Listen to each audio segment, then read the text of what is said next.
ಮಾತಾದರೂ ನನ್ನ ಮನದಿನಿ ಅರಿವಿಂದ ಯಾಕಿನ್ನೂ ಬಂದಿಲ್ಲ? ಬಹುಶಃ ನಾನು ಬರೋದಕ್ಕಿಂತ ಮೊದಲೇ ಬಂದು ನನಗೋಸ್ಕರ ಕಾದು ಕಾದು ಬೇಜಾರು ಮಾಡ್ಕೊಂಡು ಹೋಗಿರ್ಬೋದಾ? ಚೇಚೆ, ಹಾಗಾಗೋದಕ್ಕೆ ಸಾಧ್ಯನೇ ಇಲ್ಲ. ಯಾಕಂದ್ರೆ ನನಗೋಸ್ಕರ 10 ನಿಮಿಷ ಯಾಕೆ, 10 ವರ್ಷ ಬೇಕಾದರೂ ಕಾಯ್ತಾರೆ ಅನ್ನೋ ಆತ್ಮವಿಶ್ವಾಸ ನನಗಿದೆ. ಹಾಗಾದ್ರೆ ಏನು ಸಮಸ್ಯೆ ಆಗಿರ್ಬೋದು? ಸರಿ, ನಾನೇ ಮನೆ ಹತ್ರ ಹೋಗಿ ನೋಡ್ಕೊಂಡು ಬರ್ತೇನೆ.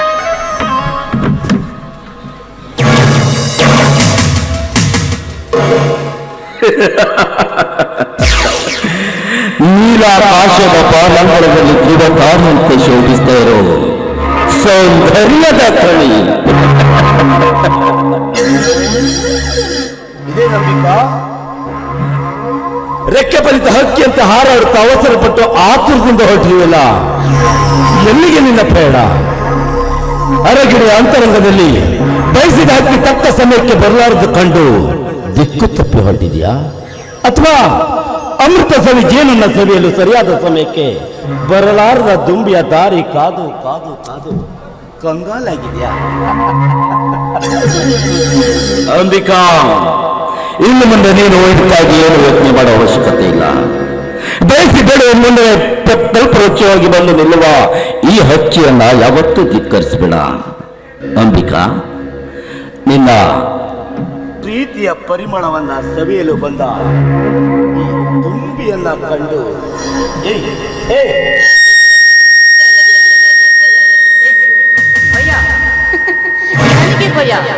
ಭಯ ಪಡುವುದಕ್ಕೆ ನಾನೇನು ದಿಕ್ಕಿಲ್ಲದ ಹಕ್ಕಿಯಲ್ಲ. ಹೆತ್ತವರ ಆಶ್ರಯದಲ್ಲಿ ಪ್ರೀತಿಯ ತುತ್ತನ್ನ ತಿಂದು ಬೆಳೆದಿರೋ ಬಲವುಳ್ಳ ಹಕ್ಕಿ ನಾನು. ಮಿಸ್ಟರ್ ಮಹಾಂತೇಶ್, ನಿನ್ನನ್ನು ನಾನು 3 ವರ್ಷಗಳಿಂದ ನೋಡ್ತಾ ಇದ್ದೀನಿ. ನನ್ನನ್ನ ನಿನ್ನ ಆಧೀನ ಪಡ್ಕೊಳ್ಳೋದಕ್ಕೆ ನೀನು ಆತುರ ಪಡ್ತಾ ಇದೀಯಾ. ಕ್ಷಣ ಕ್ಷಣಕ್ಕೂ ನಿನ್ನ ಮೋಹದ ಬಲೆಯಲ್ಲಿ ನನ್ನನ್ನು ಸಿಲುಕಿಸಿಕೊಳ್ಳೋದಕ್ಕೆ ನೀನು ಪ್ರಯತ್ನಿಸ್ತಾ ಇದೆಯಾ? ಯಾಕಿಂತಹ ದುರಾಸೆ ನಿನಗೆ? ನೋಡು, ನಿನ್ನ ದೃಷ್ಟಿಯಲ್ಲಿ ಹೆಣ್ಣು ಅಂದ್ರೆ ಏನಂತ ಅನ್ಕೊಂಡಿದೀಯಾ ನೀನು? ಮಾರುಕಟ್ಟೆಯಲ್ಲಿ ಮಾರಾಟ ಮಾಡೋ ಹಣ್ಣು ಅಂತ ಅನ್ಕೊಂಡಿದೀಯಾ? ಇಲ್ಲ, ನಿನ್ನ ಕಾಲಿನಿಂದ ತುಳಿಯುವ ಮಣ್ಣಿನ ಧೂಳು ಅಂತ ಅಂಬಿಕಾ, ನನ್ನ ಕಣ್ಣಲ್ಲಿ ನಿನ್ನಂತ ಯೌವನದ ಹೆಣ್ಣುಗಳಂದ್ರೆ ಪವಿತ್ರ ಪಾತ್ರೆಯಲ್ಲಿ ಇಟ್ಟ ಬೆಣ್ಣೆ ಅಂತ ತಿಳ್ಕೊಂಡಿದ್ದೀನಿ ಕಡೆ. ಈ ಬೆಣ್ಣೆ ಎಂಬ ಹೆಣ್ಣು 3 ವರ್ಷಗಳ ಹಿಂದೆ ಪವಿತ್ರ ಪಾತ್ರೆಯಲ್ಲಿ ಹಾಲಾಗಿ ಕಂಡಿತ್ತು ನನ್ನ ಕಣ್ಣಿಗೆ. ಈ ಹಾಲನ್ನ ಕುಡಿಯಬೇಕೆಂಬ ಹಂಬಲ ನನ್ನ ಮನದಲ್ಲಿ ಹುಟ್ಟಿಕೊಂಡಿತ್ತು ನಿಜ. ಆದ್ರೆ ಆ ನಿನ್ನ ಪ್ರೀತಿಯ ಪ್ರಿಯಕರ ಅರಿವಿಂದ ನಿನ್ನ ರವೆಯಲ್ಲಿ ಪ್ರೀತಿ ಎಂಬ ವಿಷದ ಬೀಜ ಬಿತ್ತಿ ಹಾಲಿಗೆ ಹೆಪ್ಪು ಹಾಕ್ಬಿಟ್ಟ. ಅಂಬಿಕಾ, ಹಾಲಿನಿಂದ ಮೊಸರಾದ ಮೇಲೆ ನೀನು ಮತ್ತೆ ನನ್ನ ಮನದಲ್ಲಿ ಹುಟ್ಟಿಕೊಂಡಿತ್ತು ನಿನ್ನ ಹಂಬಲ. ಈ ದಿನಗಳು ಕಳೆದಂತೆ ನಿನ್ನ ಮನಸ್ಸು ಮದುವೆಗೆ ಮುಂದಾದವು. ಈಗ ಮತ್ತೆ ನನ್ನ ಮುಂದೆ ಬೆಣ್ಣೆಯಾಗಿ ನೀನು ನಿಂತಿದ್ಯಾ. ಈ ಹೊತ್ತನ್ನು ನಾನು ಕಳೆದುಕೊಂಡ್ರೆ ಮತ್ತೆ ನೀನು ತುಪ್ಪವಾಗಿ ದೇವರಿಗೆ ಇಳಿಸಲಾಗ್ತೀಯ.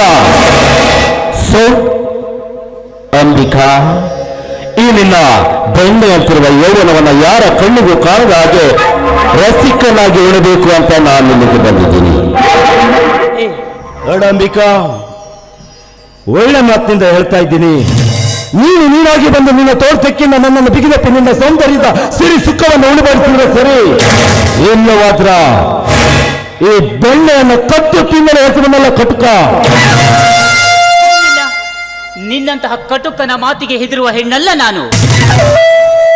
ನೀನು ಕದ್ದು ತಿನ್ನುವ ಬೆಕ್ಕು ಅಂತಾದ್ರೆ ಬೆಣ್ಣೆ ಮುಚ್ಚಿದ ಪಾತ್ರೆ ಬಲು ಭದ್ರವಾಗಿದೆ.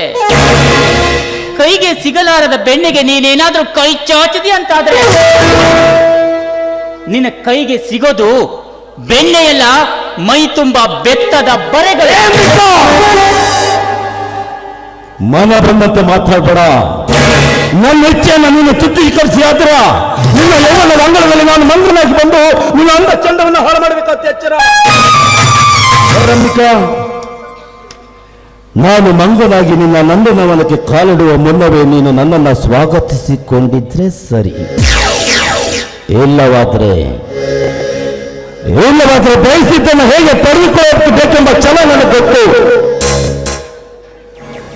ಏ ಪಾಪಿ, ಒಲಿದು ಬರಲಾರದ ಹೆಣ್ಣನ್ನ ಕೆಣ್ಕೋದು ಒಂದೇ, ಹುತ್ತದಲ್ಲಿರೋ ಹಾವನ್ನ ಕೆಣ್ಕೋದು ಒಂದೇ.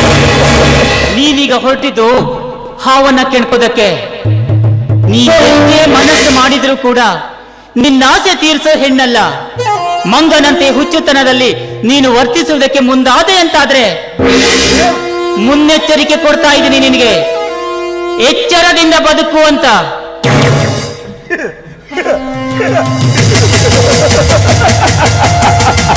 ಏ ಅಂಬಿಕಾ, ನಿಂದ ಎಚ್ಚರ ತತ್ವದ ಉಪದೇಶದ ಮಾತುಗಳು ನನ್ನ ಚಪ್ಪಲಿಗೆ ಸಮಾನ ಕಣ, ಚಪ್ಪಲಿಗೆ ಸಮಾನ. ಅಂಬಿಕಾ, ನನ್ನ ಬೈಕಿಯಲ್ಲಿ ಯಾವ ಹಠ ಮಾಡಿ ಹೆಣ್ಣಾದ್ರೂ ಸರಿ, ಒಮ್ಮೆ ಕಣ್ಣಿಟ್ಟ ಮೇಲೆ ಮುಟ್ಟದೆ ಎಂದು ಬಿಟ್ಟವನಲ್ಲ ಈ ಮಹಾದೇಶ. ಇದಕ್ಕಾಗಿ ನನ್ನ ಘಟವನ್ನು ಚಿಂತೆ ಇಲ್ಲ. ನನ್ನ ಘನತೆಯನ್ನು ಕಳೆದುಕೊಳ್ಳುವ ಹೇಟಿ ನಾನಲ್ಲ. ಅಂಬಿಕಾ, ಹುತ್ತದಲ್ಲಿ ಆ ಕೈ ಹಾಕಿ ಹಾವನ್ನು ಕೆಣಕಿದ್ರ ಅಪಾಯಕ್ಕೆ ಮೂಲ ಅನ್ನೋದು ನಿನ್ನ ತತ್ವದಿಂದ ತಿಳಿದುಕೊಂಡೇ ನಿಜ.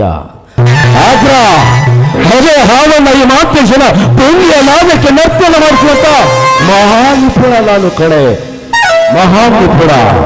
10 ಹಾವುಗಳ ವಿಷಯದಿಂದ ಕುಡಿದು ತಪ್ಪಿಸಿಕೊಳ್ಳುವ ಮಂತ್ರ ಈ ಮಹಾಂತೇಶನ ಮನದಲ್ಲಿದೆ. ಅಂಬಿಕಾ, ಹೀಗಿರುವಾಗ ನಿನ್ನಂತ ಒಂದು ಸಣ್ಣ ಜಾತಿಯ ಹೆಣ್ಣು ಒಂದು ಚಿಕ್ಕ ಹುಳುವಾಗಿ ಕಾಣಿತು ಕಣ್ಣೆ ನನ್ನ ಕಣ್ಣಿಗೆ. ಇಷ್ಟೊಂದು ಕೀಳಾಗಿ ಕಾಣಬೇಡ. ಒಂದೇ ಒಂದ್ ಸಾರಿ ಇತಿಹಾಸದ ಪುಟಗಳನ್ನ ತೆರೆದು ನೋಡು. ಹೆಣ್ಣಿಗಾಗಿ ಆಸೆ ಪಟ್ಟವರು ಆಸ್ತಿ, ಅಂತಸ್ತು, ಐಶ್ವರ್ಯ ಎಲ್ಲವನ್ನ ಕಳೆದುಕೊಂಡು ಈ ಲೋಕದ ಗುಣವನ್ನ ಕಳೆದುಕೊಂಡು ಹೊರಟೋಗಿದ್ದಾರೆ. ಅದನ್ನ ನೀನು ಮರೆತು ಮಾತಾಡ್ತಾ ಇದೀಯಾ?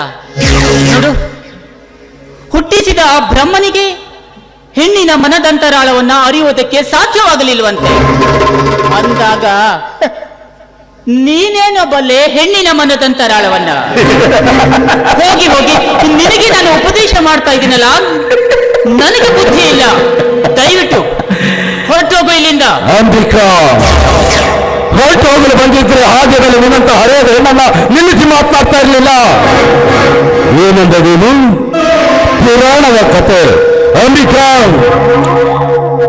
ಹೆಣ್ಣಿನ ಪೌರುಷವನ್ನು ಹೇಳುವ ನಿನ್ನ ದುರಂತ ಪುಸ್ತಕದಲ್ಲಿ ಗಂಡಿನ ಪೌರುಷವನ್ನ ಮರೆತು ನೀನು ಪುಟಗಳನ್ನ ತಿರುಗಿಸಿದ್ದೀಯಾ ಅಂತ ಕಾಣಿಸುತ್ತೆ. ನೋಡಂಬಿಕಾ, ಕಣ್ಣಿಟ್ಟ ಹೆಣ್ಣಿಗಾಗಿ, ಬಯಸಿದ ಹೆಣ್ಣಿಗಾಗಿ ಪುರುಷ ತನ್ನ ಪ್ರಾಣವನ್ನಾಗಿ ಕೊಡಲಿಕ್ಕೆ ಸಿದ್ಧ. ಮನೆ, ಮಾರು, ಆಸ್ತಿ, ಅಂತಸ್ತು, ಐಶ್ವರ್ಯ ಸರ್ವನಾಶ ಆದ್ರೂ ಚಿಂತೆ ಇಲ್ಲ. ಬಯಸಿದ ಹೆಣ್ಣನ್ನು ಕಟ್ಟಿಕೊಳ್ಳಲಾಗದ್ರೂ ಚಿಂತೆ ಇಲ್ಲ. ಇಷ್ಟು ಆಳಬೇಕೆಂಬ ಕೆಟ್ಟ ಹಠದವನು ನಾನು. ನೋಡಂಬಿಕಾ, ಹೆಣ್ಣು ಹಠ ಮಾಡಿದಷ್ಟು ಗಂಡಿನಲ್ಲಿ ಚಟ ಹೆಚ್ಚಾಗುತ್ತೆ. ಆದಷ್ಟು ಬೇಗ ನಿನ್ನ ತೋರಿಸಿಕೊಂಡು ಬಿಡಬೇಕೆಲ್ಲ ನಾವು ನಿನ್ನ ದೇಹದ ಸುಖ ಸೌಂದರ್ಯವನ್ನು ನೋಡಬಡಿಸು. ನೋಡು ಮಹಂತೇಶ, ಒಂದು ಹೆಜ್ಜೆ ಮುಂದಿಟ್ರೆ ನಿನ್ನನ್ನ ಏನ್ ಮಾಡ್ತೀನೋ ನನಗೆ ಗೊತ್ತಿಲ್ಲ.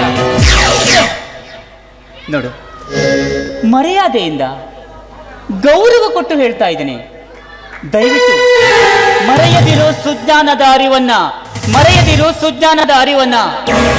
ಅಗ್ನಿಯ ಜೊತೆ ಸರಸಾಡೋದು ಸರಿಯಲ್ಲ. ಒಂದು ವೇಳೆ ಇದೇ ರೀತಿಯ ನಿನ್ನ ದುಷ್ಟತನವನ್ನ ನೀನು ಮುಂದುವರಿಸಿದೆಯಾದ್ರೆ ನನ್ನ ಕೈಯಿಂದಾನೇ ನಿನ್ನ ಅಂತ್ಯ ಕಾಣಿಸಬೇಕಾಗತ್ತೆ. ಎಚ್ಚರ. ಅಂಬಿಕಾ, ನಿನ್ನಂತ ಹೆಣ್ಣಿನ ಕೈಯಿಂದ ನಾನು ಅಂತ್ಯ ಕಾಣಬಹುದು. ನನ್ನ ನಾಟಕದ ನಾಂದಿ ಪ್ರಾರಂಭವಾಗಬೇಕಾಗಿದೆ. ನನ್ನ ನಾಟಕದ ಮೊದಲನೇ ದೃಶ್ಯವೇ ನಿನ್ನ ಶೀಲಹರಣ. ಮುಂದೆ ಬರುವ ದುರಂತಗಳನ್ನು ಎದುರಿಸುವ ಧೈರ್ಯ ಈ ಮಹಾಂತೇಶನ ಮನಕ್ಕಿದೆ.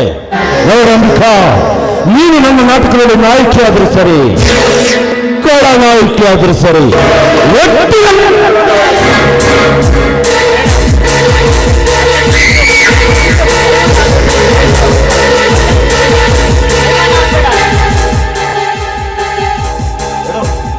ಇಷ್ಟೊಂದು ಜನಗಳ ಮಧ್ಯೆ ನಿನಗೆ ಮೈ ಒಪ್ಪಿಸೋದಕ್ಕೆ ನಿನಗೆ ಸಂಕೋಚ ಆದ್ರೆ ಒಂದೇ ಒಂದು ಸಾರಿ ನನ್ನ ಕೆನ್ನೆಗೆ ನಿನ್ನ ಸಿಹಿ ಚುಂಬನವನ್ನಾದರೂ ಇರ್ತೀಯ? ಒಂದೇ ಒಂದು ಸಾರಿ ಬಿಟ್ಬಿಡ್ತೀನಿ. ನನಗೂ ನಿನಗೆ ಕೊಡಬೇಕು ಅಂತಾನೆ ಆಸೆ ಇತ್ತು. ಆದ್ರೆ ಮುತ್ತಲ್ಲ. ಇನ್ನು ಬೇಕಾ?